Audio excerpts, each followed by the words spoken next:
Hello everyone, my name is Kiran Chaudhary and I welcome you at Infinity Learn NEET channel. Today I will be discussing one complete chapter in a single lecture, and the chapter name is Anatomy of Flowering Plant. As far as your NEET exam is concerned, it is very important, my dear students, and the most important topics from this chapter is, my dear students, secondary growth and anatomy of monocot and dicot plants. So whenever you are sitting for the revision, do not miss out on these two topics. Most important is secondary growth and second most important is anatomy of monocot and dicot plants. So I have repeated this for you, my dear students, so that you can note it down. So let's start this chapter, my dear students. So yes, as the name says of the chapter, anatomy. So let me tell you what is anatomy. Anatomy is the study of internal structure and organization of plants. Pretty simple. Now what are we going to do in this chapter is we actually study about different types of tissues that makes up the plant body, right? तो एक plant की body different type of tissue से बन के मिल के बनती है, और ये जो tissues है वो बेसिकली ब्रॉडली सेइंग दो टाइप्स के होते हैं, एक मेरिस्टेमेटिक और दूसरा परमानेंट. तो ध्यान से सुनना मेरे प्यारे बच्चों, मेरिस्टेमेटिक और परमानेंट अपने आप में कैटेगरीज का नाम है, राइट? ब्रॉड कैटेगरीज है टिश्यूज़ की. तो प्लांट की बॉडी में जितने भी टिश्यूज़ है जिससे एक प्लांट की बॉडी बनती है उसे आप ब्रॉडली दो कैटेगरीज में डिवाइड कर रहे हैं. मेरिस्टेमेटिक टिश्यूज़ किनको कहते हैं? जिनके अंदर डिवीजन करने की एबिलिटी होती है, कंटिन्यूसली वो डिवाइड करके नए सेल्स बनाते रहते हैं. और जहाँ तक बात है परमानेंट की, तो परमानेंट सेल्स वो सेल्स होते हैं, माय डियर स्टूडेंट्स, जो मेरिस्टेमेटिक से ही बनते हैं, लेकिन जब मेरिस्टेमेटिक सेल्स अपनी डिवीजन करने की एबिलिटी को लूज कर देता है और कोई एक स्पेसिफिक स्ट्रक्चर, फॉर्म और स्पेसिफिक फंक्शन को रिटेन करता है, या rather I should say attain करता है, तब हम लोग कहेंगे वो एक क्या बन गया है, एक परमानेंट टिश्यू या सेल बन चुका है. सो मेरिस्टेमेटिक टिश्यूज़ वो टिश्यूज़ होते हैं जो कंटिन्यूसली डिवाइड करते हैं, और परमानेंट टिश्यूज़ वो होते हैं जो किसी न किसी टाइप के स्पेसिफिक फंक्शन को परफॉर्म करते हैं. उनके पास कोई ना कोई स्पेसिफिक टाइप का स्ट्रक्चर होता है, शेप होता है, राइट? आगे बात करते हैं मेरे प्यारे बच्चों इन्हीं दोनों टाइप के टिश्यूज़ को थोड़ा सा डिटेल में. सबसे पहले बात करते हैं मेरिस्टेमेटिक टिश्यू की. सबसे पहले मेरे प्यारे बच्चों बात करते हैं हम लोग मेरिस्टेमेटिक टिश्यू की. तो जहां तक कि आपका मेरिस्टेमेटिक टिश्यू कंसर्न्ड है, तो मेरिस्टेमेटिक टिश्यूज को हम लोग दो तरीके से डिवाइड कर रहे हैं. बेसिस दोनों के अलग अलग हैं. सबसे पहला बेसिस क्या है मेरे प्यारे बच्चों? सबसे पहला बेसिस है on the basis of location, यानी कि प्लांट की बॉडी में ये पर्टिकुलर मेरिस्टेमेटिक टिश्यू कहाँ पे प्रेजेंट है. Based on that we are dividing the meristematic tissues. So meristematic tissue can be apical meristem, intercalary meristem and lateral meristem. तो ये तीन टाइप के मेरिस्टेमेटिक टिश्यूज जो हैं वो किस चीज़ पर बेस है? On the basis of location की वो प्लांट बॉडी में कहाँ प्रेजेंट है. देखिएगा, एपिकल मेरिस्टम कहाँ प्रेजेंट होता है? On the tips of roots and shoot. तो रूट और शूट या स्टेम की जो टिप्स पे मेरिस्टम पाया जाता है उसको आप एपिकल मेरिस्टम कहते हैं. और फंक्शन की अगर हम बात करें मेरे प्यारे बच्चों, so apical meristem will help my dear students in forming the primary plant body. तो ये प्लांट को इलोंगेट करने में, लंबा करने में, लेंथ वाइज ग्रो करने में हेल्प करेंगे. Intercalary meristem. Intercalary meristem is found sandwiched between mature और I can say permanent tissues, right? So ये जो इंटरकैलरी मेरिस्टम है ये मेच्योर टिश्यूज के बीच में पाया जाता है. और ये इंटरकैलरी मेरिस्टम जैसे कि जनरली आप ग्रास के अंदर देख सकते हैं, राइट? सो जो ग्रेजिंग एनिमल्स होते हैं वो ग्रास के जो पार्ट्स को खा जाते हैं, है ना, ग्रेज करते समय, राइट? तो उन पार्ट्स को रीजनरेट करने में कौन हेल्प करता है? Meristem, intercalary meristem. नेक्स्ट बात करते हैं मेरे प्यारे बच्चों लेटरल मेरिस्टम का. लेटरल मेरिस्टम प्लांट की बॉडी में कहाँ? लेटरल साइड पे प्रेजेंट होती है और वो सेकेंडरी ग्रोथ में हेल्प करती है. तो these are the three types of different types of meristematic tissues on the basis of location where they are located inside a plant body. अब नेक्स्ट बात करते हैं मेरे प्यारे बच्चों दूसरा टाइप का बेस क्या है. तो हम फिर से देखो यहाँ पर भी हमने मेरिस्टेम को डिवाइड किया था, यहाँ हम फिर से मेरिस्टेम को डिवाइड कर रहे हैं, लेकिन बेसिस अलग हैं। यहाँ किसके बेसिस पे था, कहाँ पाया जाता है वो पर्टिकुलर मेरिस्टेम, और ये किस बेसिस पे है कि कब वो बना था, कब वो ओरिजिनेट हुआ था वो पर्टिकुलर मेरिस्टेम प्लांट की बॉडी में, right. So on the basis of origin meristem की अगर बात करें तो primary meristem and secondary meristem, तो दो टाइप का मेरिस्टेम हो सकता है on the basis of origin की वो प्लांट की बॉडी में कब डेवलप हुआ था। Primary meristem as the name suggest will help in forming the primary plant body and secondary meristem will help during secondary growth. ठीक है, I hope this much is simple and clear to everyone. आगे बात करते हैं मेरे प्यारे बच्चों, अब देखते हैं परमानेंट। जैसे कि मैंने कहा था मेरिस्टेमेटिक सेल्स कंटिन्यूसली डिवाइड करते हैं, और परमानेंट सेल्स वो सेल्स या परमानेंट टिश्यूज वो टिश्यूज होते हैं जिनके पास एक स्पेसिफिक फंक्शन होता है परफॉर्म करने के लिए।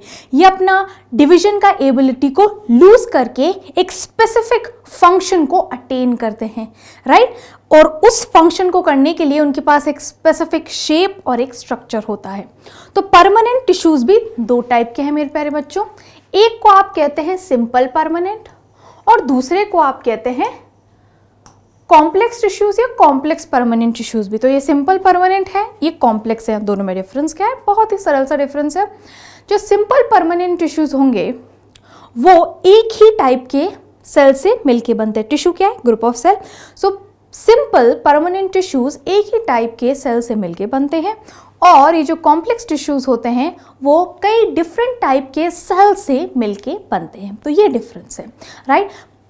सिंपल परमानेंट टिश्यू के एग्जांपल है हमारे पास पैरेन्काइमा, कोलेनकाइमा, स्क्लेरेन्काइमा। इनकी डिटेल्स के बारे में पढ़ेंगे, चिंता ना करिए।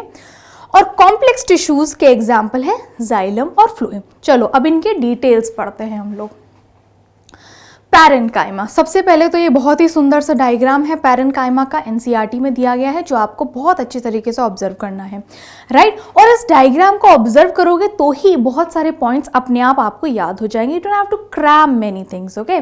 सो first of all, universal in occurrence, लगभग हर टाइप के प्लांट के पार्ट के अंदर या ऑर्गन के अंदर आपको पैरेन्काइमा जरूर मिलेगा, right. It is usually everywhere you will find it. तो इसका अकरेंस कैसा है, यूनिवर्सल है, हर जगह आपको मिलेगा प्लांट के अंदर। नेक्स्ट, शेप कैसा है, आइसोडायमेट्रिक, लगभग हर तरफ से सेम डायमीटर है। नेक्स्ट, किसका बना है, थिन सेल वॉल्स है, और वो किसकी बनी है, सेल्यूलोज की है। Next, they possess small intercellular spaces, जो कि आप आराम से इस डायग्राम में नोटिस भी कर सकते हो, करेक्ट। नेक्स्ट देखिएगा मेरे प्यारे बच्चों, फंक्शन क्या है। अब डिपेंड करता है कि ये पैरेन्काइमा प्लांट के किस ऑर्गन में है और वो ऑर्गन प्लांट के अंदर कहाँ सिचुएटेड है, कहाँ लोकेटेड है, राइट। सो फंक्शंस की बात करें तो पैरेन्काइमा फोटोसिंथेसिस भी कर सकता है, पैरेन्काइमा स्टोरेज का काम भी कर सकता है, पैरेन्काइमा सिक्रीशन का काम भी कर सकता है। So depending upon in what particular organ that parenchyma is present, my dear students, it can perform various functions. Next देखते हैं मेरे प्यारे बच्चों, नेक्स्ट है हमें हमारे डिस्कस करने का पॉइंट कोलेनकाइमा। बट इससे पहले कि हम लोग इसके पॉइंट्स डिस्कस करें, it is very important for you to observe the diagram, क्योंकि डायग्राम को ही ऑब्जर्व करके बहुत सारे पॉइंट्स हैं जो आपको अपने आप ही समझ में आ जाएंगे।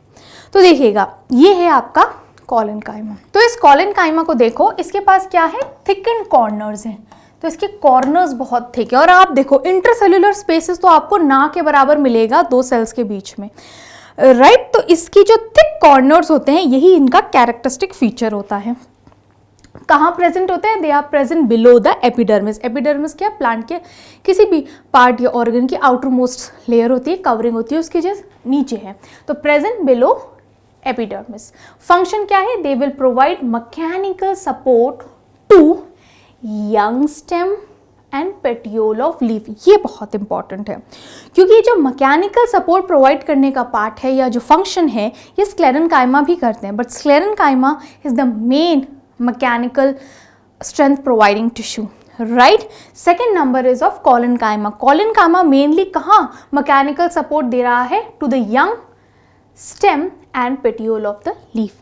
And very important, they are not found in monocotyledonous plant। तो ये important है, हो सकता है आपसे एनटीए एक MCQs पे बेस्ड पूछ सकता है, तो ये इंपॉर्टेंट फैक्ट है, इसे ध्यान रखिएगा।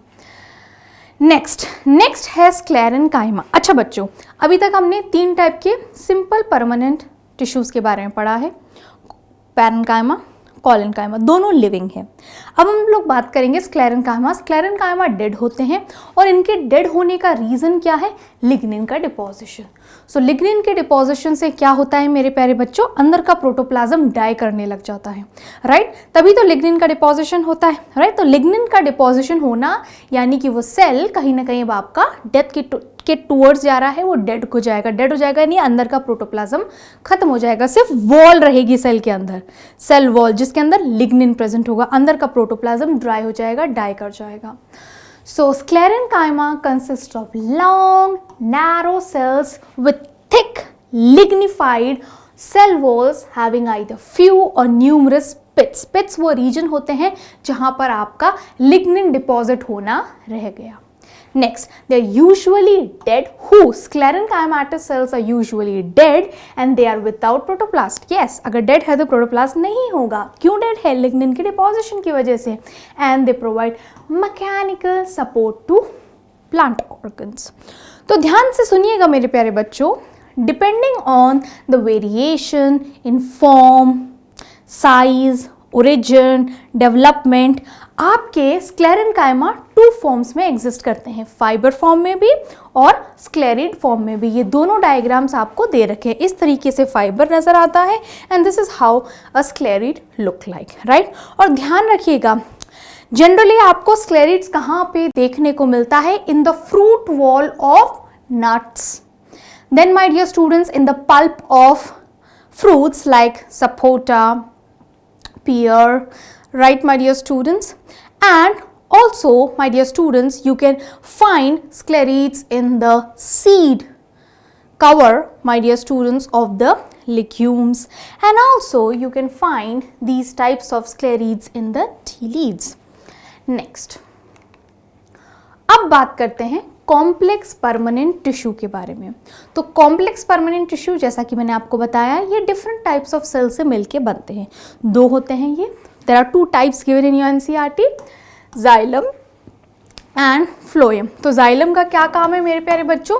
Xylem is basically responsible for conduction of water along with the minerals, and xylem will also provide the strength, mechanical strength. And phloem is responsible for transporting or translocating the photosynthates. Photosynthates यानी the products of photosynthesis inside the plant body, transport करने में काम करेंगे phloem. Next, अब हम लोग एक एक टाइप के कॉम्प्लेक्स परमानेंट टिश्यू को डिटेल में डिस्कस करेंगे। सबसे पहले हम लोग बात करेंगे मेरे प्यारे बच्चों किसके बारे में? जाइलम के बारे में, राइट? तो जाइलम 2 टाइप का है, primary xylem and secondary xylem, right my lovely kids? Xylem is of 2 type, primary xylem and secondary xylem. अभी जो आपके पास में प्राइमरी जाइलम है, इसके भी 2 पार्ट्स हैं। प्राइमरी जाइलम कब बनेगा? During primary growth, right? And now primary xylem which is formed first during primary growth, आप उसको प्रोटोजाइलम कह देंगे, and the primary xylem which is formed later during primary growth, it is known as metaxylem. So metaxylem protoxylem बनता तो primary growth के समय में ही है, बट ये जल्दी बनता है, ये थोड़ा बाद में बनता है, right? So these are the 2 types of primary xylem and secondary xylem will be produced during secondary growth. आगे देखते हैं मेरे प्यारे बच्चों, arrangement of primary xylem. So primary xylem का अरेंजमेंट किस तरीके से होता है, राइट? अभी हम पढ़ के आए प्राइमरी जाइलम में 2 टाइप था, प्रोटो और मेटा। सो ध्यान से सुनिएगा मेरे प्यारे बच्चों, प्रोटो और मेटा के अरेंजमेंट डिफरेंट होते हैं, राइट? सो आपका जो प्राइमरी जाइलम है वो एंडार्च तरीके से भी एग्जिस्ट कर सकता है और एग्जार्च भी। तो एंडार्च और एग्जार्च क्या है? अरेंजमेंट है प्राइमरी जाइलम की। सो एंडार्च में क्या होता है मेरे प्यारे बच्चों? जो आपका प्रोटोजाइलम होता है, ये आपका प्रोटोजाइलम होता है, वो कहाँ लाई करता है? वो सेंटर में लाई करता है। और वहीं आपका जो मेटाजाइलम होता है मेरे प्यारे बच्चों, मेटाजाइलम कहाँ? Towards the periphery, towards the periphery lie करता है। तो जब भी आपका प्रोटोजाइलम सेंटर में, मेटाजाइलम पेरिफ्री पे हो तो आप उसको एंडार्च कंडीशन कहेंगे। और ये कहाँ देखने को मिलता है? ये स्टेम्स में देखने को मिलता है। वही अगर हम बात करें एक्सार्च की तो प्रोटो कहाँ हो जाएगा? प्रोटोजाइलम चला जाएगा टूवर्ड्स द पेरिफ्री, और वहीं आपका जो मेटाजाइलम होगा वो कहाँ जाएगा? Towards the centre. ठीक है, टूवर्ड्स द सेंटर। तो सेंटर में आपका कौन चला गया है? मेटा, और पेरिफ्री पे चला गया आपका प्रोटो। तो इसे कहेंगे आप एक्सार्च, और ये देखने को मिलता है रूट्स में। So this is how primary xylem is arranged in form of endarch having proto in center and found in stem, and in exarch protoxylem lying towards the periphery and it is found in roots. Simple. Next बात करते हैं मेरे प्यारे बच्चों types of or elements that are found, components of xylem की। So there are basically 4 types of components or I can say elements which are found in the xylem। 4 different type के। तो सबसे पहले हम लोग बात करते हैं ट्रकीट्स की। सो जैसा कि आप लोग देख सकते हो, और ये आपका NCERT का इमेज है मेरे प्यारे बच्चों। अगर आप ध्यान से देखें ट्रकीट्स के बारे में, तो ट्रकीट्स में क्या है? ट्रकीट्स को अगर आप ध्यान से देखें तो ट्रकीट्स कैसे हैं? लॉन्ग है। ट्रकीट्स कैसे हैं? आप लॉन्ग है, ये इलोंगेटेड हैं, इनके टेपरिंग एंड्स हैं, और इनकी वॉल्स थिक है, लिग्निफाइड है। वहीं हम बात करें वेसल्स की, जो कि दूसरा है कंपोनेंट है जाइलम का। वेसल्स कैसे? ये भी लॉन्ग है, सिलेंड्रिकल है, अंदर इनके लार्ज कैविटीज प्रेजेंट है, और वेसल्स एक्चुअली बने होते हैं वेसल एलिमेंट्स के। तो कई सारे वेसल एलिमेंट्स मेरे प्यारे बच्चों कनेक्ट करके वेसल्स बनाते हैं, और एक वेसल एलिमेंट दूसरे वेसल एलिमेंट से एक कॉमन परफोरेशन के द्वारा, या आई कैन रादर से कि कॉमन जो पिट्स होते हैं बिटवीन द 2 वेसल एलिमेंट्स, उसके थ्रू कनेक्टेड रहते हैं। नेक्स्ट बात करते हैं जाइलम पैरेन्काइमा की। अच्छा, ट्रकीट्स और वेसल डेड होते हैं,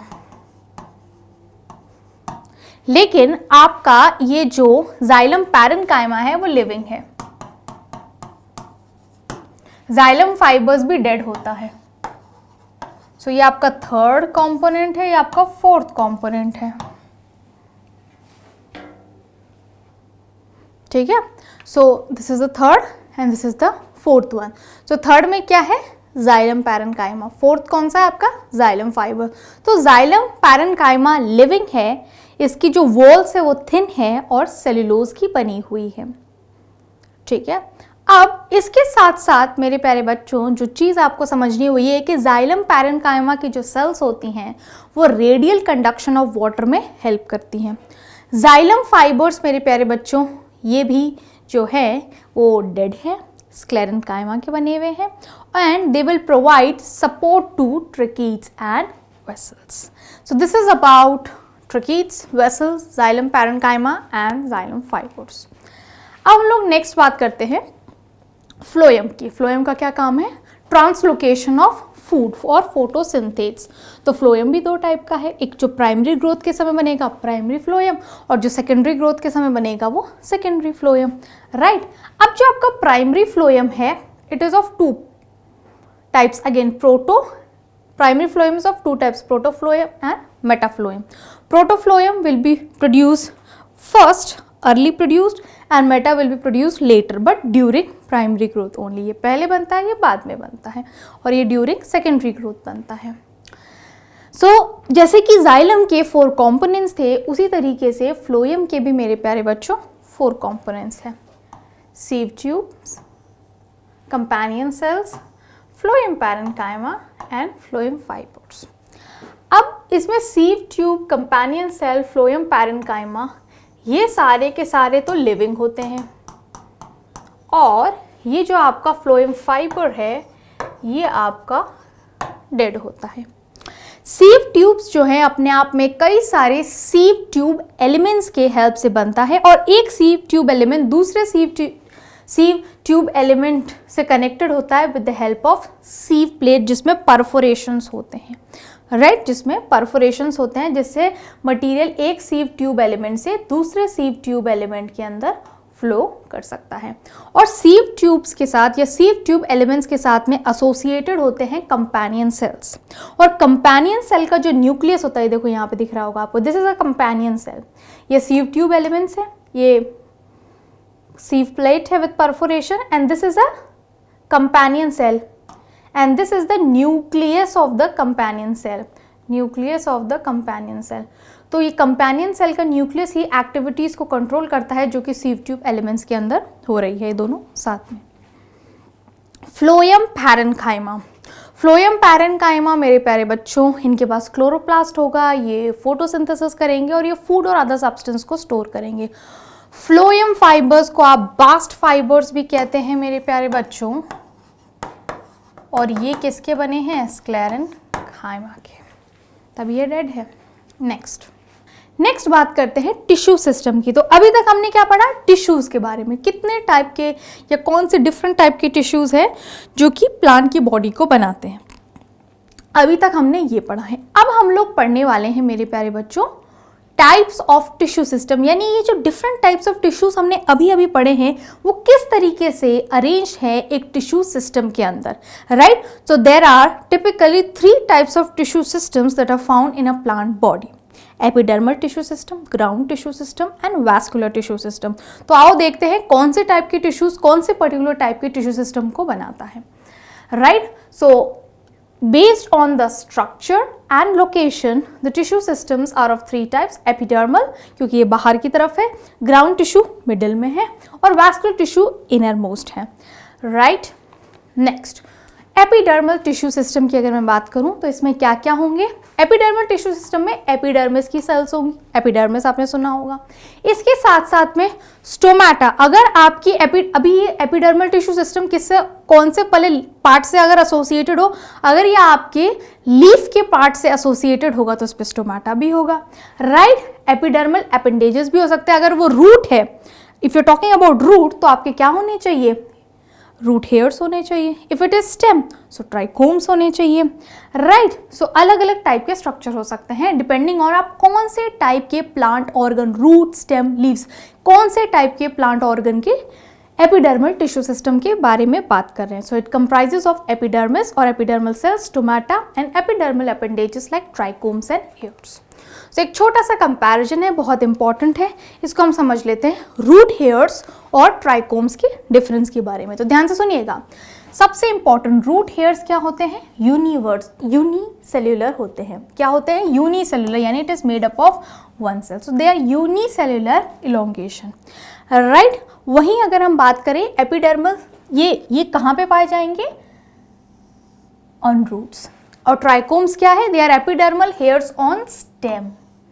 सबसे बड़ा डिफरेंस क्या है, सबसे पहला रूट हेयर्स आपको रूट में मिलेंगे, ट्राइकोम्स आपको स्टेम में मिलेंगे, और ये यूजुअली मल्टी सेल्युलर होते हैं और ये यूनिसेल्युलर होते हैं, ये ब्रांच्ड और अनब्रांच्ड हो सकते हैं। इनका काम क्या है, ये बहुत इंपॉर्टेंट है मेरे प्यारे बच्चों। Root hairs will help in absorption of water and minerals from the soil. वहीं पे अगर हम बात करें ट्राइकोम्स की, तो ट्राइकोम्स का फंक्शन क्या है, they help in preventing water loss due to transpiration. देखो बिल्कुल अलग काम है, इनका काम क्या है, वाटर को एब्जॉर्ब करना अलॉन्ग विथ मिनरल। इनका काम क्या है, वाटर ट्रांसपिरेशन प्रोसेस में इवेपोरेट ना हो जाए, वाटर के ट्रांसपिरेशन प्रोसेस को रिड्यूस करना। So it helps in preventing the water loss due to transpiration.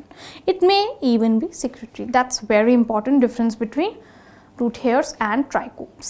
Next, functions. Functions की बात करें तो yes, आपका epidermal tissue system protection करता है, secretion भी कर सकता है, अगर आपके ट्राइकोम secretory हैं तो gaseous exchange में help करेगा, स्टोमेटा इसका पार्ट है, right, O2 CO2 exchange, even stomata से water भी निकलेगा in form of gas transpiration, right.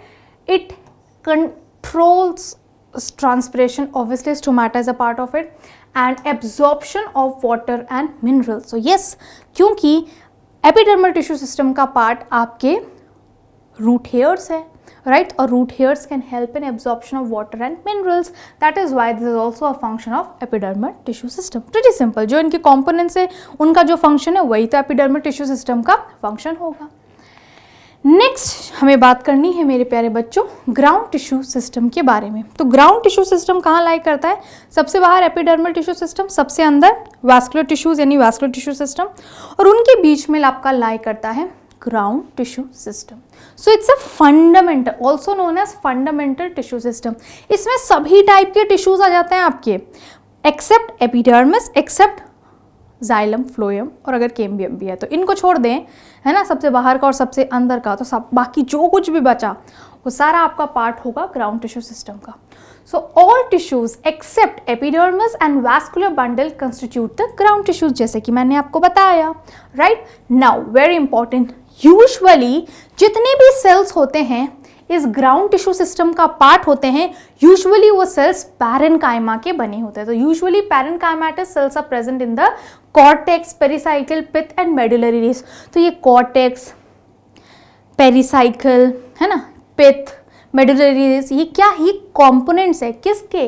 Ground tissue system के. और जनरली किसके बने होते हैं? ये पैरेन्काइमा के. और याद रखना लीव्स के अंदर ग्राउंड टिश्यू सिस्टम को एक और नाम दिया गया है जिसे आप मीजोफिल कहते हैं. और ये मीजोफिल सेल्स जो होती हैं इनके अंदर क्लोरोप्लास्ट प्रेजेंट होता है और वो फोटोसिंथेटिक होती हैं. So in leaves the ground tissue is called as mesophyll and they are photosynthetic because they contain chloroplast. Right, pretty simple. So this is how your ground tissue system look like. अब ये तो आपका epidermis हो गया, है ना, ये थोड़ा ज़्यादा हो गया इधर, एपिडर्मिस वाला पार्ट है ये आपके. राइट, उसके बाद में ये आपका फ्लोएम, कैम्बियम, मेटाजाइलम, प्रोटोजाइलम, ये आपका वैस्कुलर टिश्यू सिस्टम का पार्ट है. अब जो कुछ भी आपको बचा हुआ दिख रहा है इसके अंदर, ये रेड मार्क्स के अलावा, all that you can consider under ground tissue system. Right, ये एपिडर्मल हेयर्स और एपिडर्मिस भी एपिडर्मल टिश्यू सिस्टम का पार्ट है. Next is vascular tissue system. अब ये आपका जो वैस्कुलर टिश्यू सिस्टम है it will consist of xylem and phloem. और इनका काम क्या है? It is involve in transportation work. कैसा टाइप का ट्रांसपोर्टेशन? तो xylem will be transporting water along with the minerals from roots to stem leaves, and phloem will be helping in transporting the food, the photosynthase from the leaves to the other parts of the body. अब आपका जो vascular tissue system है वो किसका बना होता है या उसमें क्या प्रेजेंट होते हैं? इसमें वैस्कुलर बंडल्स प्रेजेंट होते हैं. तो आओ डिस्कस करते हैं किस टाइप के वैस्कुलर बंडल्स हो सकते हैं जो कि पार्ट है वैस्कुलर टिश्यू सिस्टम का. So the vascular bundles which are part of vascular tissue system they can be of two type. एक तो है आपका open type और दूसरा है आपका closed type. Right? अब ध्यान देना, ओपन को ओपन क्यों कहते हैं, क्लोज को क्लोज क्यों कहते हैं? ओपन को ओपन कहते हैं कैम्बियम की वजह से. तो जब भी आपके जाइलम और फ्लोएम, इनका अरेंजमेंट भी इंपॉर्टेंट है मेरे प्यारे बच्चे. नीचे जाइलम है और ऊपर फ्लोएम है और इसके बीच में कैम्बियम है. नीचे मतलब यहाँ पे पिथ होगा, तभी मैं इसको ऊपर नीचे इस तरीके से बोल रही हूँ. Right, so I hope you are getting that. Okay, so if you consider pith over here, so here should be your xylem, here should be your phloem, you can't interchange, and in between there is a strip of meristematic tissue. There is a strip of meristem known as cambium. तो cambium क्या है? ये meristematic tissues हैं.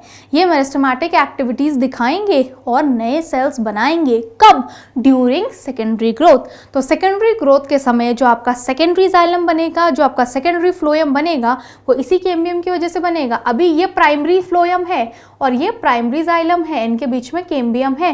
During secondary growth primary phloem के just पहले कौन बनेगा? Secondary phloem. और ये प्राइमरी जाइलम के जस्ट बाद में कौन बनेगा? Secondary xylem. राइट, तो open vascular bundles show secondary growth, they will form secondary xylem and secondary phloem during secondary growth. तो ऐसे vascular bundles कहाँ पाए जाते हैं? डाइकॉट के स्टेम में. बहुत इंपॉर्टेंट एग्जाम्पल है. नेक्स्ट देखते हैं मेरे प्यारे बच्चों क्लोज्ड वास्कुलर बंडल्स के बारे में. तो क्लोज क्यों कहा गया है? क्योंकि इनके पास में कैम्बियम एब्सेंट है. तो आप देख सकते हैं वो जो स्ट्रिप है जो ओपन में थी वो क्लोज में नहीं है. सो कैम्बियम क्या है? कैम्बियम एब्सेंट है। ये रहा फ्लोएम, ये रहा जाइलम, बीच में कैम्बियम नहीं है, मेरिस्टेमेटिक टिश्यू नहीं है, तो कैम्बियम ही सेकेंडरी जाइलम और फ्लोएम बनाएगी, राइट। तो क्योंकि यहाँ पे कैम्बियम नहीं है तो इस टाइप के वैस्कुलर बंडल्स को क्लोज कहा जाता है, और इस टाइप के वैस्कुलर बंडल्स आपके मोनोकॉट प्लांट्स में पाए जाते हैं, और क्योंकि इनमें कैम्बियम नहीं होता है, that is why they will not produce secondary xylem and secondary phloem, तो इनमें सेकेंडरी ग्रोथ नहीं होता है। I hope this much is simple and clear to everyone. Next is my dear students, एक और तरीके से वैस्कुलर बंडल्स को डिवाइड किया। अभी हमने किस बेसिस पे किया था? On the basis of possessing cambium और not. Vascular bundles can be of two type.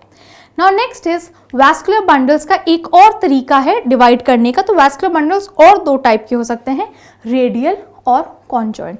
तो रेडियल क्या है? रेडियल मतलब, ये ध्यान से देखना, ये आपका जाइलम है और ये आपका फ्लोएम है।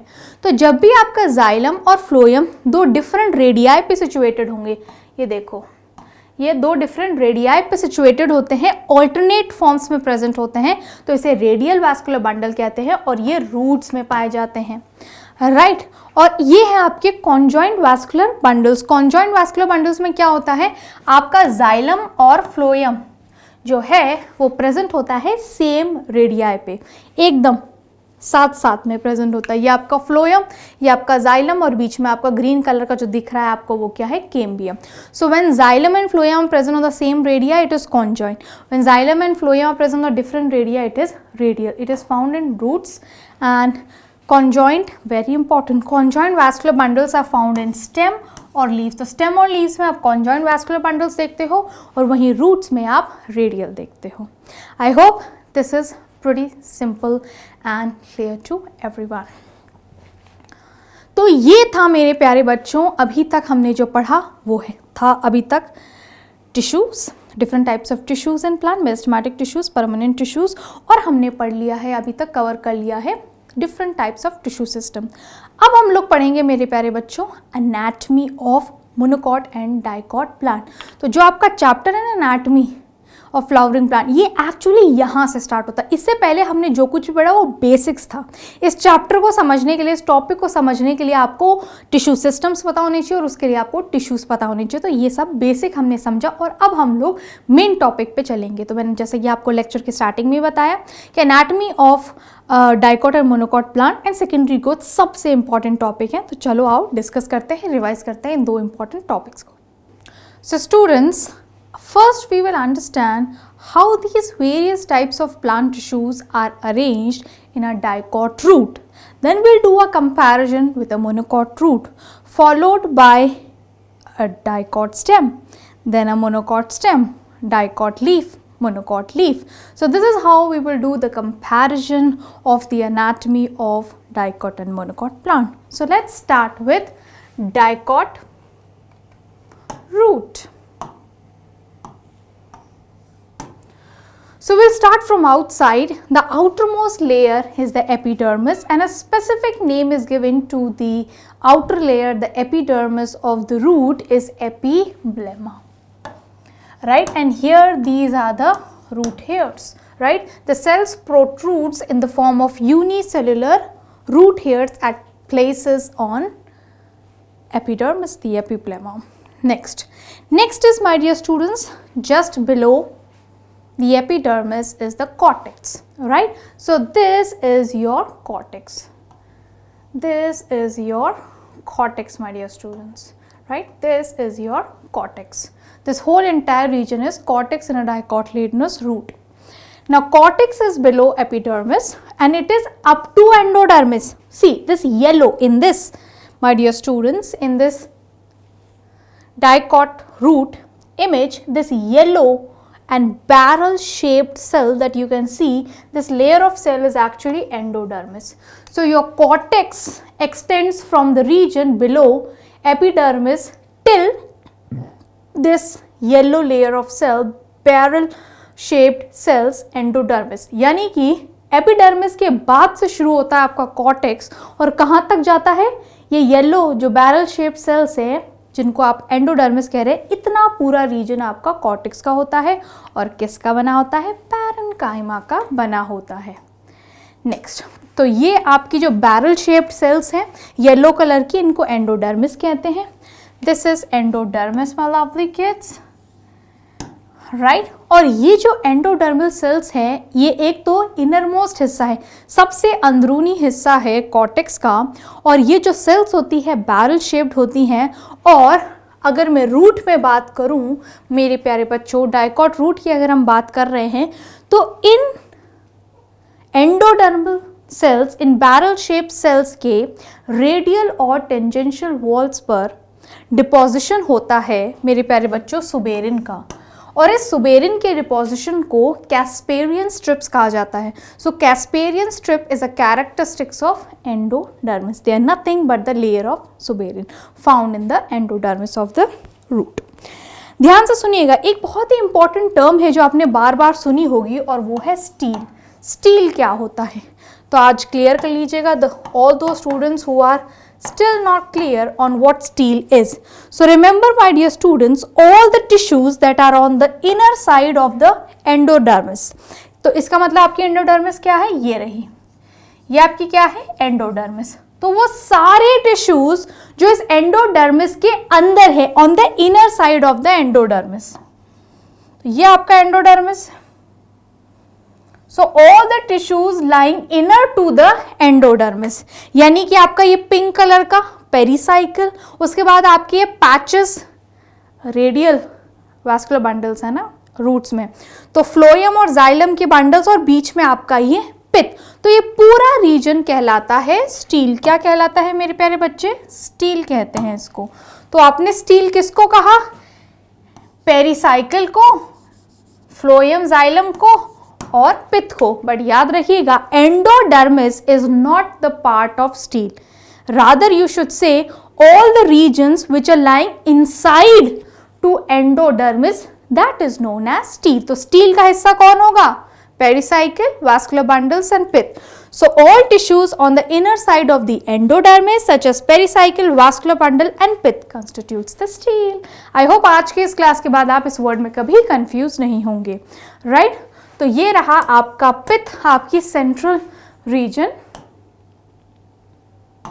सो it is found in the centre. और अगर डाइकॉट रूट की बात करें तो ये स्मॉल है और इनकॉन्स्पिक्यूअस है, ज़्यादा क्लियरली नज़र नहीं आता है। ये आपकी पेरिसाइकिल लेयर है।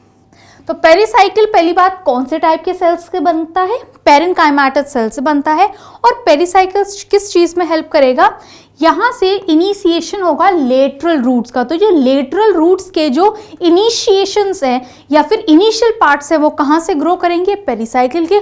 और इसके साथ साथ डाइकॉट प्लांट है ये, तो डाइकॉट प्लांट चाहे रूट हो चाहे स्टेम, उसमें सेकेंडरी ग्रोथ होता है, राइट? अगर हम डाइकॉट स्टेम की बात करें तो डाइकॉट स्टेम के अंदर वास्कुलर कैम्बियम का कुछ हिस्सा मेरे प्यारे बच्चों प्राइमरी ग्रोथ के समय ही बन जाता है, राइट? और सेकेंडरी ग्रोथ के समय दूसरा बचा हुआ हिस्सा बनता है। इसको भी हम लोग डिटेल में डिस्कस करेंगे, आप कंफ्यूज ना होइए। वो तो हम स्टेम की बात कर रहे हैं, लेकिन रूट की अगर मैं बात करूं तो रूट के अंदर जो वैस्कुलर कैम्बियम बनता है डाइकॉट प्लांट के अंदर, वो कंप्लीटली सेकेंडरी इन ओरिजिन होता है।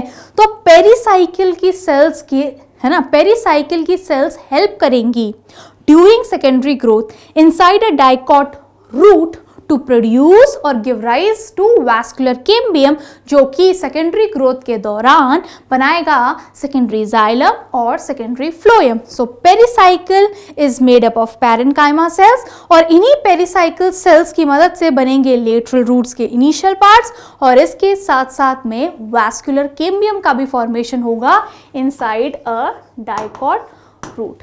प्लीज रिमेंबर दिस, बहुत इंपॉर्टेंट है ये। नेक्स्ट बात करते हैं मेरे प्यारे बच्चों, वास्कुलर बंडल्स कैसे होते हैं आपके डाइकॉट रूट में। तो ये आपका जाइलम पोर्शन है, आपको ध्यान रखना होगा, this is your xylem and this patch is of phloem. So vascular bundles कैसे हैं, रेडियल है। क्यों रेडियल है, क्योंकि आपके जाइलम और फ्लोएम डिफरेंट रेडिया पे प्रेजेंट है। और कैसी कंडीशन है, एग्जार्च कंडीशन है। एग्जार्च मतलब क्या होता है मेरे प्यारे बच्चों, एग्जार्च का मतलब आपका प्रोटोजाइलम लाई करेगा पेरिफ्री पे और मेटाजाइलम लाई करेगा सेंटर में। और कंडीशन कैसी है, 2 to 6 जाइलम पाए जा सकते हैं, और साथ साथ में फ्लोएम के पैचेस 2 to 4 हो सकते हैं, right, depending on the plant species. अब बात करते हैं हम एक मोनोकॉट के रूट के अंदर टिश्यूज किस तरीके से अरेंज होते हैं। तो सबसे बाहर तो वही एपिडर्मिस होगा, आउटर मोस्ट लेयर है, और इसके ऊपर यूनिसेलुलर रूट हेयर्स प्रेजेंट होंगे for the absorption of water along with minerals. फिर उसके बाद में आपको क्या है, जस्ट उसके बाद में कौन सा रीजन शुरू हो जाएगा मेरे प्यारे बच्चों, आपका कॉर्टेक्स वाला रीजन स्टार्ट हो जाएगा जस्ट बिलो द एपिडर्मिस। लेकिन एक बात याद रखिएगा, मोनोकॉट के रूट के अंदर हाइपोडर्मिस एब्सेंट होता है। हाइपोडर्मिस किसका पार्ट होता है मेरे प्यारे बच्चों? Hypodermis is actually a part of cortex, लेकिन ये हाइपोडर्मिस वाला पार्ट नहीं पाया जाता मोनोकॉट की रूट में, इंपॉर्टेंट है। और कॉर्टेक्स कौन से टाइप की सेल से मिलकर बनता है? पैरेन्काइमेटस। नेक्स्ट देखिएगा मेरे प्यारे बच्चों, एंडोडर्मिस। एंडोडर्मिस क्या होती है? इनर मोस्ट पार्ट, कॉर्टेक्स का सबसे अंदरूनी हिस्सा, ये कॉर्टेक्स का ही पार्ट है। तो एंडोडर्मिस बहुत ही ज्यादा डिस्टिंक्ट होती हैं, एंडोडर्मिस बहुत ही ज्यादा डिस्टिंक्ट होती हैं, और it is made up of barrel shaped cells. और वहीं आपकी पेरिसाइकिल क्या है? Pericycle is present inner to the endodermis. So pericycle कैसी है? ये भी डिस्टिंक्ट है, and here it will give rise to only lateral roots. तो ध्यान दीजिएगा, डाइकॉट्स के रूट्स में पेरिसाइकिल लेटरल रूट्स बनाने के साथ साथ में वैस्कुलर कैम्बियम बना रही थी, लेकिन मोनोकॉट के रूट में ऐसा नहीं है, क्योंकि मोनोकॉट सेकेंडरी ग्रोथ शो नहीं करते हैं। सेंट्रल वाले रीजन को पिथ कहेंगे, it is large and well developed. तो ये भी ऑपोजिट है किस कंपैरिजन में? डाइकॉट के रूट के कंपैरिजन में। Pith small and conspicuous, and here your pith is large and well developed. अब बात करते हैं वैस्कुलर बंडल्स की। तो ये वैस्कुलर बंडल्स कैसे हैं? ये भी रेडियल है, क्योंकि रूट्स चाहे मोनोकॉट हो चाहे डाइकॉट हो, आपके वैस्कुलर बंडल्स तो रेडियल ही होंगे। और कैसे हैं बंडल्स मेरे प्यारे बच्चों? क्लोज्ड हैं, right, closed vascular bundle. Xylem में पॉलीआर्क कंडीशन है, राइट, और फ्लोएम में फ्लोएम पैरेन्काइमा एब्सेंट है। ये बेहद इंपॉर्टेंट पॉइंट है। So inside the vascular bundles you have to remember, in a monocot root phloem parenchyma are absent, और xylem में पॉलीआर्क कंडीशन है। नेक्स्ट, अब बात करते हैं मेरे प्यारे बच्चों स्टेम की। अभी तक हमने कंपैरिजन किया डाइकॉट और मोनोकॉट की रूट में, अब स्टेम की बात करते हैं। तो ये आपका स्ट्रक्चर है डाइकॉट के स्टेम का। This is how the dicot stem look like. So ध्यान से देखिएगा, ऑब्जर्व कीजिएगा। सबसे बाहर तो आपकी एपिडर्मिस होती है, राइट, आउटर मोस्ट है, प्रोटेक्टिव है, और इसके साथ साथ में इसके ऊपर थिन क्यूटिकल की लेयर भी होगी ट्रांसपिरेशन में वाटर लॉस को बचाने के लिए, and it can bear trichomes and a few stomata. Next, अब ध्यान से सुनिएगा, आपका जो डाइकॉट स्टेम का हिस्सा है, उसके अंदर जो नेक्स्ट पोर्शन है जो कि एपिडर्मिस से जस्ट बिलो है, वो कॉर्टेक्स है। और कॉर्टेक्स अपने आप में 3 रीजन्स में डिवाइडेड है। अभी मैंने आपको बताया मेरे प्यारे बच्चों, सबसे बाहर की तरफ कौन सा था मेरे प्यारे बच्चों? सबसे बाहर की तरफ आपका था ये एपिडर्मिस, सबसे बाहर की तरफ था आपका ये एपिडर्मिस। अब एपिडर्मिस के नीचे क्या आएगा मेरे प्यारे बच्चों? हाइपोडर्मिस। एपिडर्मिस के नीचे क्या आएगा? हाइपोडर्मिस। हाइपोडर्मिस के नीचे क्या आएगा? कॉर्टिकल सेल्स, जनरल कॉर्टेक्स भी आप कह सकते हैं, और उसके बाद में आएगा आपका एंडोडर्मिस, राइट। सो एपिडर्मिस,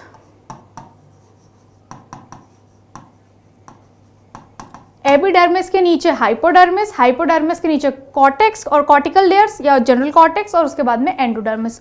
तो ये 3 लेयर्स हैं किसकी? कॉर्टेक्स की। So all this known as cortex. So क्या पढ़ रहे हैं हम, कहाँ पढ़ रहे हैं हम? डाइकॉटिलेडनस स्टेम के बारे में। सो एक डाइकॉटिलेडनस स्टेम में सबसे बाहर की तरफ क्या होती है? आपकी एपिडर्मिस, और एपिडर्मिस के अंदर होता है कॉर्टेक्स, जो कि डिवाइडेड है 3 सब रीजन्स के अंदर।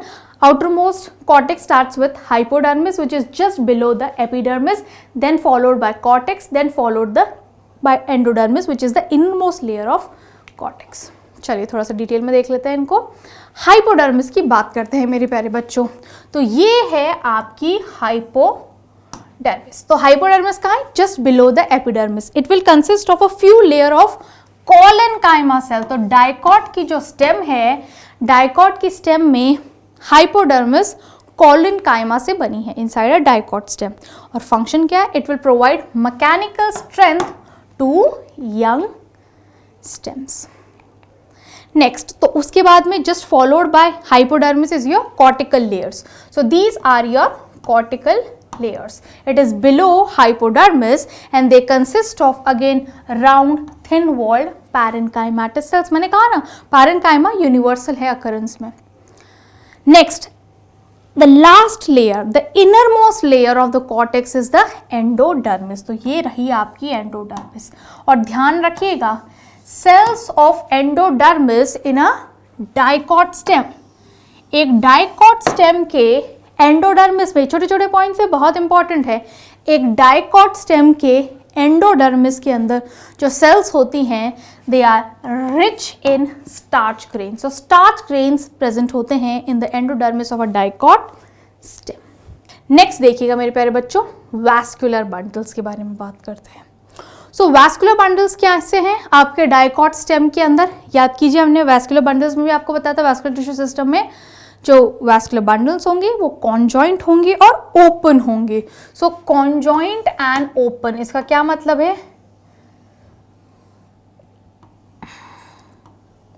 सो this is your xylem, this is your phloem and this is your cambium. So this is your conjoint open vascular bundle, right, with endarch protoxylem. यानी आपका जो प्रोटोजाइलम है वो सेंटर की तरफ होगा और मेटाजाइलम टुवर्ड्स पेरिफेरी होगा. और वैस्कुलर बंडल्स कैसे अरेंज हैं? रिंग टाइप में. ये आपके वैस्कुलर बंडल्स है और रिंग टाइप में अरेंज्ड है. ये रहा जाइलम, ये रहा फ्लोएम, और ये जो ग्रीन पैच आपको नजर आ रहा है ना, ये वाला मैंने अब उसको रेड कर दिया, इसलिए मैं इसको यहाँ से थोड़ा सा इरेज कर देती हूँ ताकि आप लोगों को अच्छे से दिखे. तो ये देखिएगा मेरे प्यारे बच्चों, ये जाइलम है, ये वाला पार्ट, ये फ्लोएम है, और ये जो ग्रीन पार्ट है ना वो कैम्बियम है. और इस तरीके से closed, slip of tongue, conjoint open vascular bundles are arranged in a ring pattern.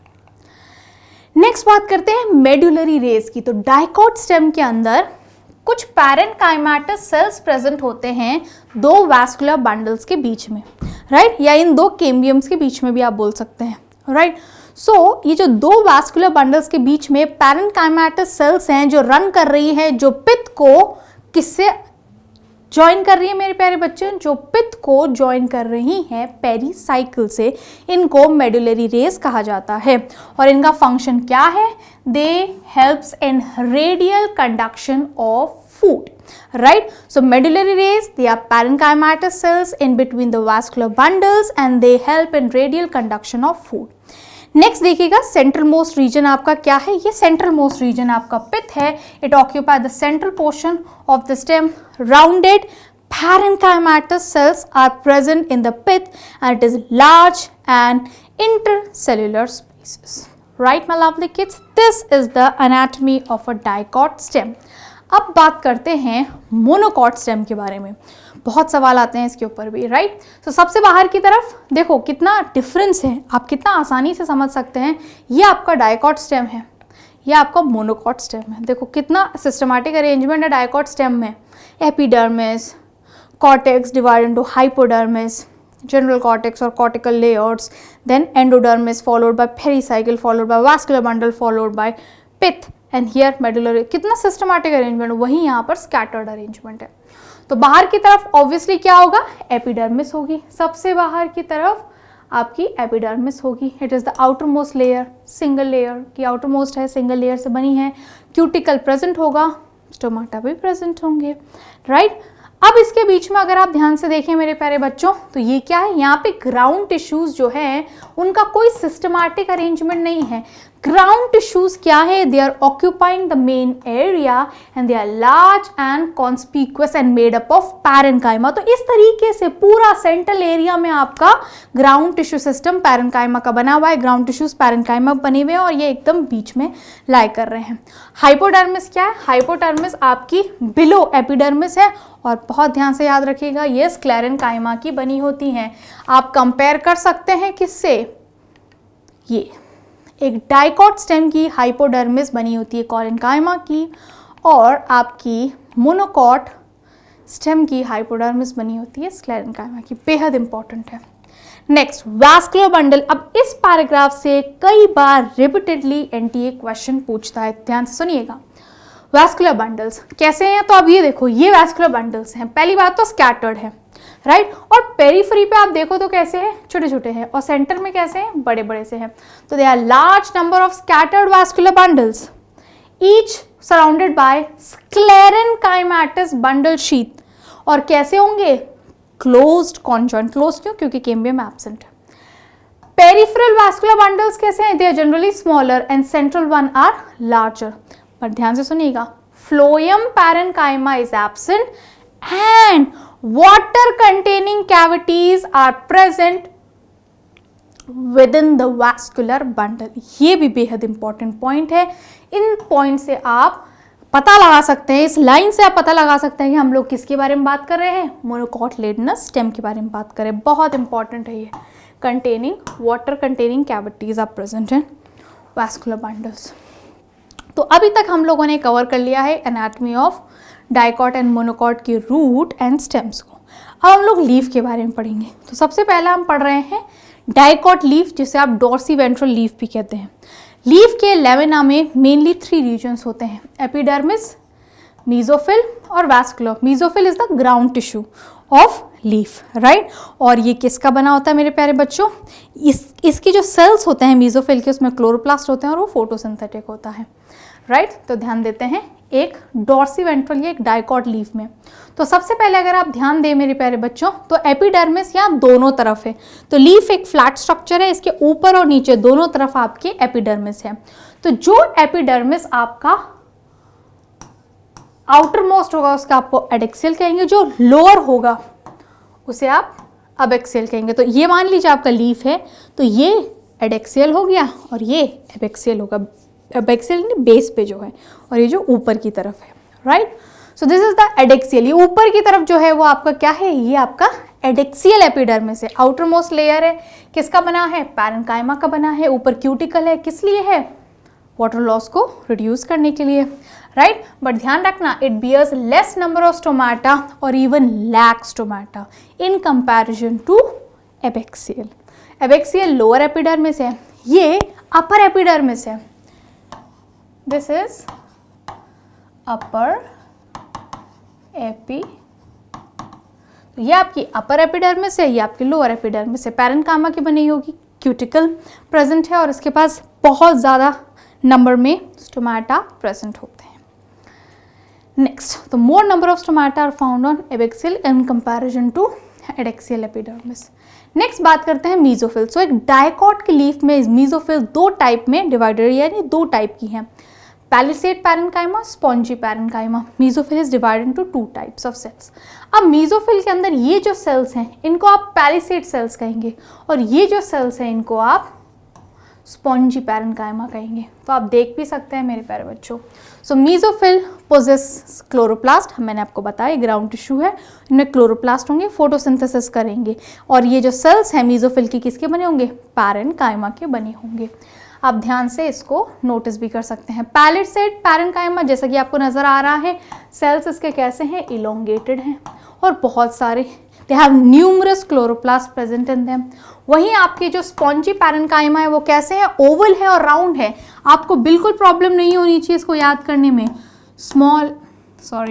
Oval है और राउंडेड है और लूजली पैक्ड है, इसके बीच में स्पेसेस हैं, एयर कैविटीज हैं, राइट, और इनके पास में भी क्लोरोप्लास्ट है।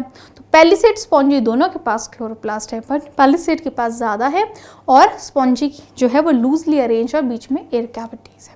ये आपका स्टोमाटा है। यहाँ से वाटर का लॉस होगा in form of transpiration. Next बात करते हैं मेरे प्यारे बच्चों वैस्कुलर बंडल की। तो ये आपका वैस्कुलर बंडल है जिसमें ये जाइलम है और फ्लोएम है। तो ये जाइलम है और ये फ्लोएम है, right, and they are surrounded by a bundle sheath. So the vascular bundles are surrounded by a thick walled bundle sheath cells. Next बात करते हैं मोनोकॉट के लीफ को, जिसको आप आइसोबाइलेटरल लीफ भी कहते हैं। तो सबसे बाहर की तरफ एपिडर्मिस है, जैसे कि आप देख सकते हैं, लेकिन इसमें जो डिफरेंस है डाइकॉट लीफ से अगर हम कंपेयर करें तो मोनोकॉट लीफ की जो अपर और लोअर एपिडर्मिस है उनके ऊपर स्टोमाटा का नंबर जो है मेरे प्यारे बच्चों इक्वल रहता है। So possess stomata on both surfaces and nearly equal in number. Cuticle तो होगा ही होगा। नेक्स्ट चीज जो आपको देखनी है और समझनी है वो है बुलिफॉर्म सेल। अब इस पे सवाल, इस पे क्वेश्चन अक्सर बनता है कि बुलिफॉर्म सेल्स क्या हैं। So let me tell you, bulliform cell is a characteristic of monocot leaf. What is a bulliform cell? अब ये जो बुलिफॉर्म सेल्स हैं वो large empty and colourless cells हैं। Large empty and colourless cells हैं। और तो इनका फंक्शन क्या है? अब ये जो बुलिफॉर्म सेल्स है ये वाटर को एब्जॉर्ब कर सकते हैं। तो जब ये वाटर को एब्जॉर्ब करेंगी तो ये टर्जिड हो जाएंगी। टर्जिड हो जाएंगी तो लीफ के सरफेस को एक्सपोज कर देंगी। वहीं अगर इनमें से पानी निकल गया तो ये फ्लैसिड हो जाएंगी, और जब ये फ्लैसिड होंगी तो लीफ के सरफेस को कर्ल कर देंगी। तो अब आपको पता है ये पानी निकल गया यानी कि सॉइल में पानी कम है, राइट। तो इस समय जितना भी पानी है प्लांट में उसको कंजर्व करने की जरूरत है, ट्रांसपिरेशन के रेट को डिक्रीज करने की जरूरत है। तो तभी पानी निकलने के बाद में ये आपके जो बुलिफॉर्म सेल्स होते हैं वो फ्लैसिड हो जाते हैं और सेल लीफ के सरफेस को कर्ल कर देते हैं, जिससे लीफ का सरफेस रिड्यूस हो जाता है और ट्रांसपिरेशन का रेट भी रिड्यूस कर जाता है। तो इस तरीके से बुलिफॉर्म सेल्स काम करते हैं। They are large colourless empty cells. So mesophyll जो होता है it is not differentiated into palisade and spongy when we talk about monocot leaf. और बना होगा, शेप कैसा है? Spherical in shape mesophyll cells का। Next is, my dear students, vascular bundles are surrounded by thin-walled cells which form bundle sheath around them. Arrangement ध्यान रखना मेरे प्यारे बच्चे, ये जाइलम है और ये फ्लोएम है, right? Image is very, very important for you. So this is, my lovely kids, all about anatomy of a dicot and monocot plant. Now let us study about secondary growth. सबसे important topic है और सबसे ज़्यादा questions यहीं से बनते हैं। Secondary growth का क्या मतलब है? Secondary growth का मतलब होता है increase in the girth of the plant. So primary growth के टाइम पे क्या होता है?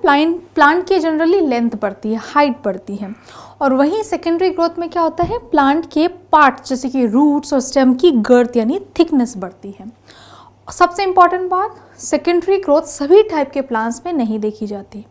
Secondary growth is seen in dicot plant, also in gymnosperm.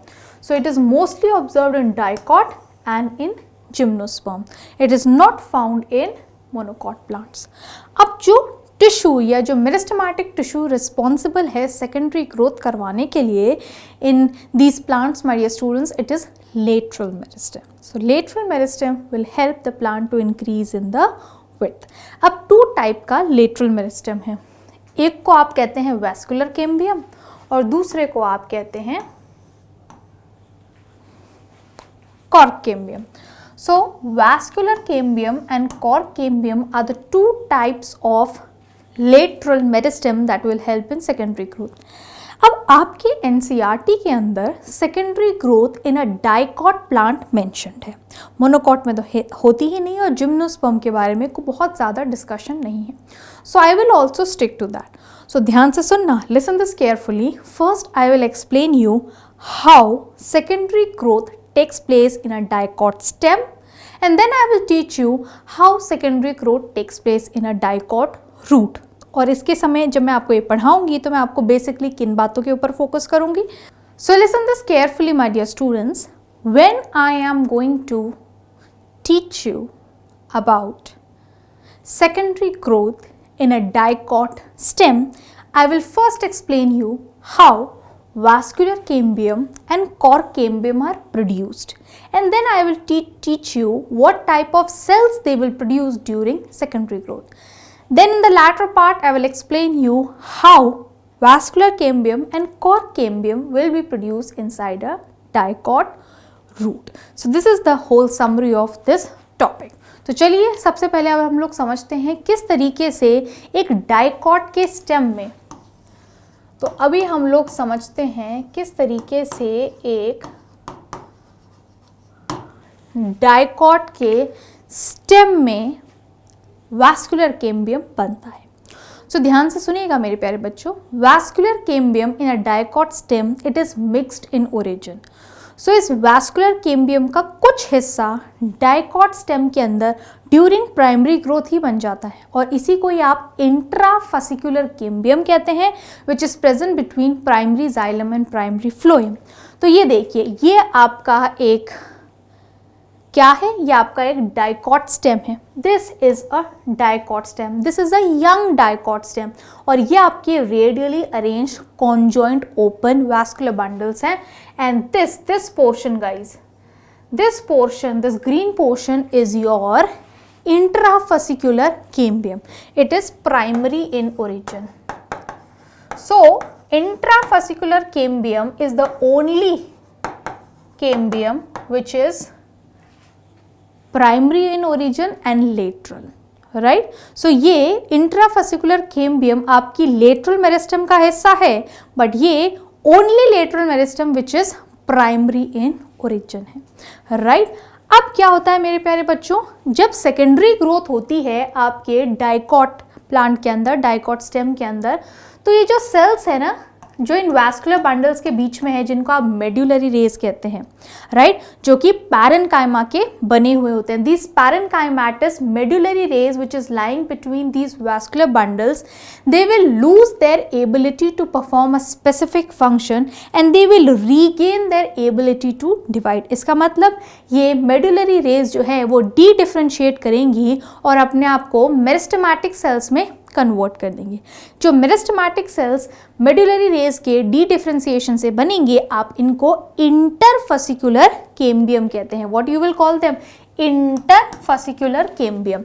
Now this interfascicular cambium is a lateral meristem and it is secondary. तो ये जो interfascicular cambium है ये सेकेंडरी है ओरिजिन में। ये क्यों है सेकेंडरी इन ओरिजिन में? क्योंकि ये सेकेंडरी ग्रोथ के टाइम पे बना है due to dedifferentiation in medullary rays. So अब ये क्या पोर्शन हो गया, ये आपका इंटरफेसिकुलर और ये इंट्राफेसिकुलर। तो जहां जहां भी आपका इंट्राफेसिकुलर था उसके बीच बीच में आपके इंटरफेसिकुलर बन गया। तो ये जो ऑल्टरनेट पैचेस है इंट्रा और इंटरफेसिकुलर कैम्बियम के, ये अपने आप में एक रिंग बनाते हैं जिसे आप कैम्बियम रिंग भी कहते हैं, वैस्कुलर कैम्बियर रिंग कहते हैं।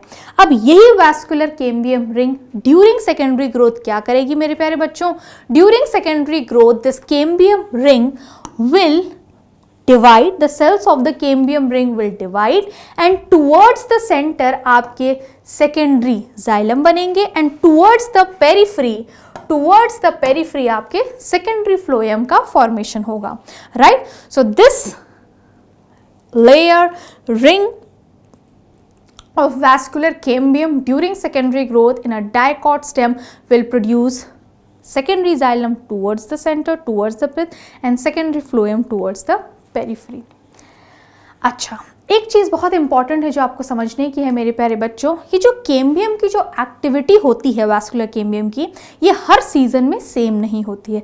स्प्रिंग में वैस्कुलर कैम्बियम ज़्यादा एक्टिव होती हैं और ऑटम में थोड़ी कम। So activity of cambium is under the control of environment and physiological factors. So in spring the cambium is very active. तो इस वजह से जो जाइलरी एलिमेंट्स बनते हैं वो लार्ज नंबर में होते हैं and they will have wider cavities, right? और वहीं ऑटम में आपका कैम्बियम लेस एक्टिव है तो वो फ्यू जाइलरी एलिमेंट्स बनाएगा और उसके जो कैविटीज होंगी वो भी नैरो होंगी। इस बात को ध्यान रखना।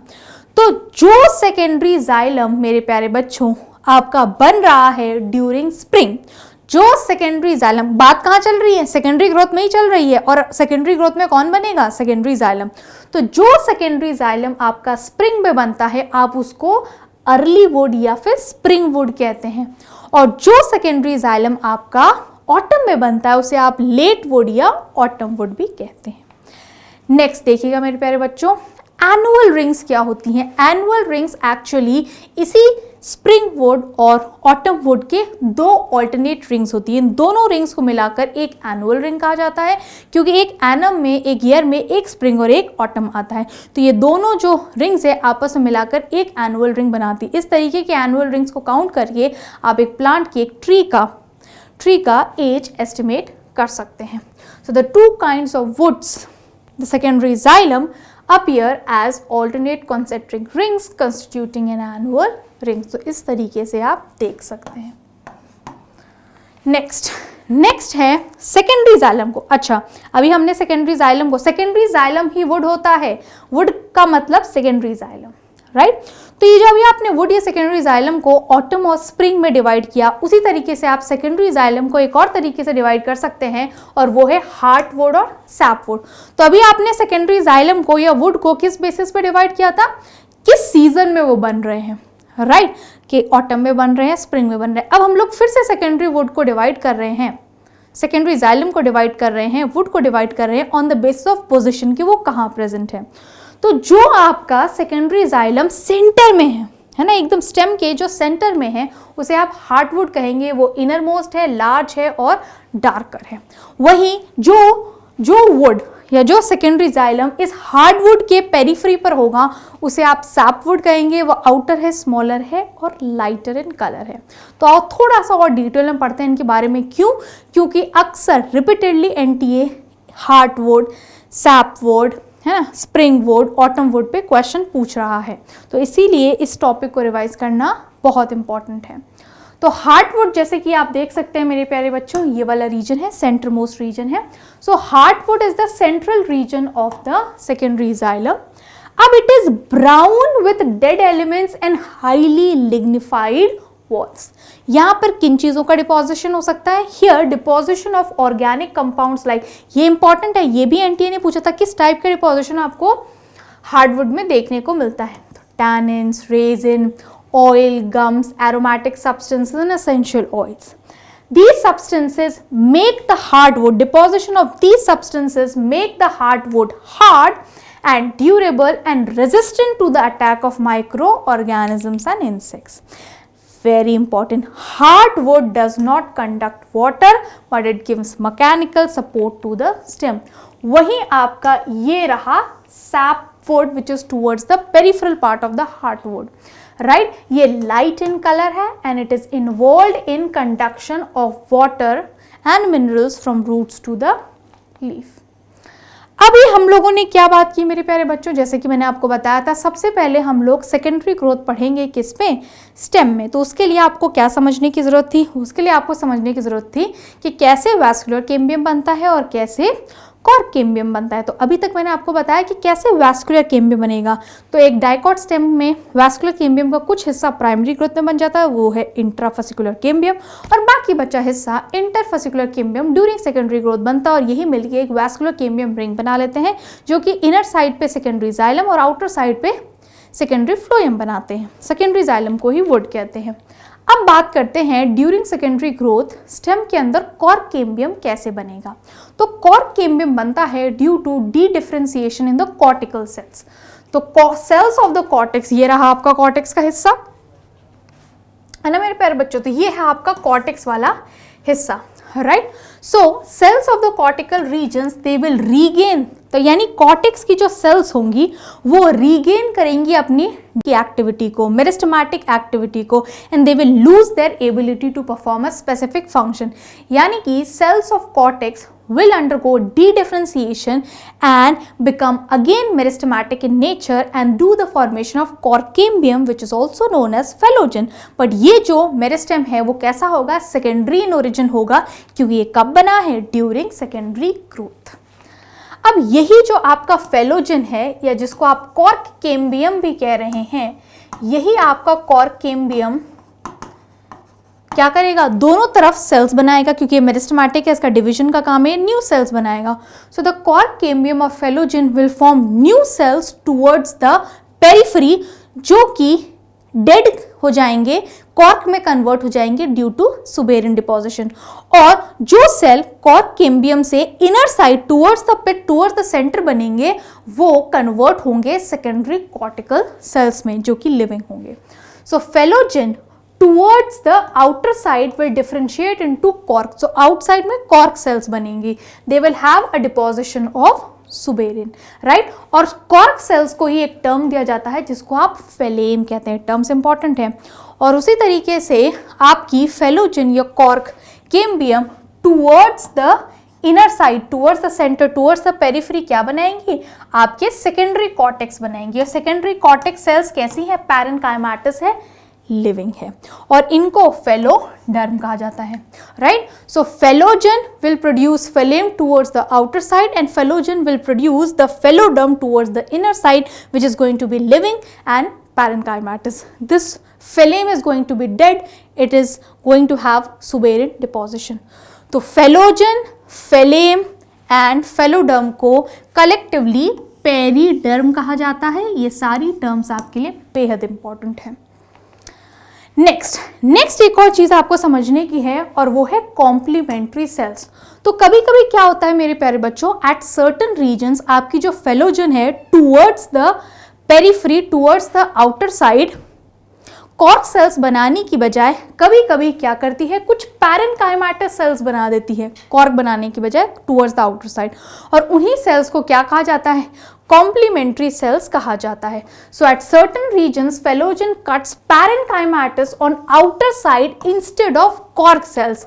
Now these cells, these complementary cells will be thin walled, rounded, colorless, parenchymatous in nature. तो ये भी, इस पर भी एक बार एनटीए ने क्वेश्चन पूछा था कि कॉम्प्लीमेंट्री सेल्स कौन सी हैं, कैसे बनती है, कॉर्क कैम्बियम से बनती है, टुवर्ड्स द पेरिफेरी बनती है. नेक्स्ट बात करते हैं लेंटिसल्स के बारे में. तो लेंटिसल्स क्या है?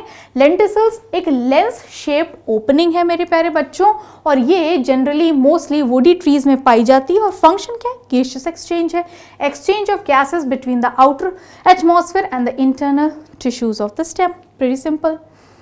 Now let us talk about very important term that is bark. इस पर भी आपने क्वेश्चंस देखे होंगे. तो बार्क क्या है? वो सारे tissues which are exterior to the vascular cambium. तो वैस्कुलर कैम्बियम से बाहर एक्सटीरियर में जितने भी सारे टिश्यूज हैं उन सब को आप बार्क कंसिडर करेंगे. इसका मतलब बार्क में कौन कौन आएगा? बार्क में पेरिडर्म. पेरिडर्म का मतलब क्या है मेरे प्यारे बच्चों? यानी आपका फेलेम, फेलोजन, फेलोडर्म, यानी आपका कॉर्क कैम्बियम और सेकेंडरी कॉर्टेक्स. इसके बाद में सेकेंडरी फ्लोएम.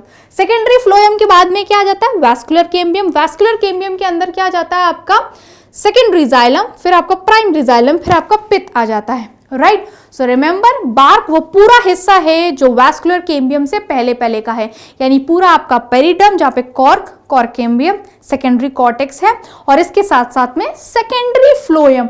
सेकेंडरी फ्लोएम भी आपका बार्क का हिस्सा होता है. तो बार्क भी दो टाइप का हो सकता है, अर्ली बार्क जो कि अर्ली सीजन में बनता है, और लेट बार्क जो कि एंड ऑफ द सीजन में बनता है, towards the end of the season बनता है. यस, अब हम लोग बात करेंगे मेरे प्यारे बच्चे किस तरीके से सेकेंडरी ग्रोथ होती है रूट्स में. तो अभी तक मैंने आपको क्या समझाया? How secondary growth takes place in a dicot stem. तो इसमें मैंने आपको क्या समझाया? कैसे लेटरल मेरिस्टेम बनेगा, राइट. तो लेटरल मेरिस्टेम में कैसे आपका वैस्कुलर कैम्बियम बनेगा, कैसे आपका कॉर्क कैम्बियम बनेगा एक डाइकॉट स्टेम में, और वो किस टाइप के सेल्स बनाएंगे, ये डन है. तो आओ चलो समझते हैं how secondary growth will take place in a dicot root. अब ध्यान से सुनना, डाइकॉट के स्टेम में जो वैस्कुलर कैम्बियम था वो मिक्स्ड था ओरिजिन में, कुछ हिस्सा प्राइमरी ग्रोथ के समय बचा, कुछ हिस्सा सेकेंडरी ग्रोथ. बट एक डाइकॉट के रूट के अंदर vascular cambium is completely secondary in origin, यानी कि entire vascular cambium in a dicot root will be produce. ये कौन सा रूट है? ये बेटा डाइकॉट रूट है. In a dicot root, the vascular cambium entirely will be produced during secondary growth. और कौन से cells या tissues उनको help करेंगे? तो ध्यान से सुनिएगा मेरे प्यारे बच्चों. The tissues which are present below primary phloem and a portion of pericycle which is above protoxylem. तो ध्यान रखिएगा, आपका रूट है और रूट के अंदर सिचुएशन एग्जैक्ट होती है, तो प्रोटोजाइलम टुवर्ड्स द पेरिफेरी होगा. So cells which are below primary tissues, which are below primary phloem, and a portion of pericycle above protoxylem, these will become meristematic. These cells will undergo dedifferentiation, they will become meristematic and give rise to vascular cambium, जो कि initially तो wavy होगा, उसके बाद में circular हो जाएगा, और यही वैस्कुलर केम्बियम बिल्कुल जैसे कि स्टेम में था बनाएगा secondary xylem towards the centre and secondary phloem towards the outer side, right. So the vascular cambium is completely secondary in origin in a dicot root, and tissues involved in the formation of cambium ring are located just below the phloem bundles and a portion of pericycle tissue above the protoxylem. So phloem, primary phloem के नीचे जो present tissues है और pericycle का वो हिस्सा जो कि प्रोटोजाइलम के ऊपर है, वही हेल्प करेगा आपके वैस्कुलर केम्बियम को बनाने के लिए. यही टिश्यूज जो है वो मेरिस्टेमेटिक बनेंगे, अपने परमानेंट फंक्शन को लूज करेंगे, स्पेसिफिक फंक्शन को लूज करेंगे, डी डिफ्रेंशिएट होंगे, राइट, और अपने डिवीजन की एबिलिटी को रीगेन करेंगे और वैस्कुलर केम में कन्वर्ट हो जाएंगे. तो इनिशियली आपका केम्बियम ऐसा नजर आएगा, ये देखो वेवी, और कुछ समय के बाद में आपका यही केम्बियम एकदम सर्किल की तरह कन्वर्ट हो जाएगा, और इससे आपका secondary xylem towards the centre बनेगा और secondary phloem towards the periphery बनेगा, राइट. और जहाँ तक की बात है, मैंने अभी तक आपको बताया वैस्कुलर केम्बियम रूट में इस तरीके से बनता है during secondary growth in a dicot root, और कॉर्क केम्बियम भी मेरे प्यारे बच्चों बनता है डाइकॉट के रूट में, और उसके बनने की भी प्रोसेस सिमिलर है जैसे कि मैंने आपको सिखाया एक डाइकॉट स्टेम में कैसे कॉर्क केम्बियम बनता है. बिल्कुल उसी तरीके से सिमिलर स्टेप्स में आपका कॉर्क केम्बियम भी बन जाएगा एक डाइकॉट की रूट के अंदर, राइट, जो कि आगे जाके फॉर्म करेगा वही cork cells towards the periphery and secondary cortex cells towards the centre. So that's all my dear students from this lecture. आज के इस क्लास में हमने पूरा एनाटॉमी ऑफ फ्लावरिंग प्लांट को रिवाइज कर लिया है. मैं फिर से बता देती हूँ आप लोगों को, सेकेंडरी ग्रोथ सबसे इंपॉर्टेंट टॉपिक है, और second most important topic is anatomy of monocot and dicot plant. सबसे ज़्यादा क्वेश्चन इन्हीं दो टॉपिक से आते हैं. किसी भी हालत में, कंडीशन में सेकेंडरी ग्रोथ को मिस नहीं करिएगा, क्वेश्चन पक्का आएगा. All the very best for your NEET 2023 exam. Please click on the subscribe button if you haven't subscribed to our channel for more such videos in future, and also do not forget to hit the bell icon so that whenever I will go live next time you will also be notified. Bye bye, take care.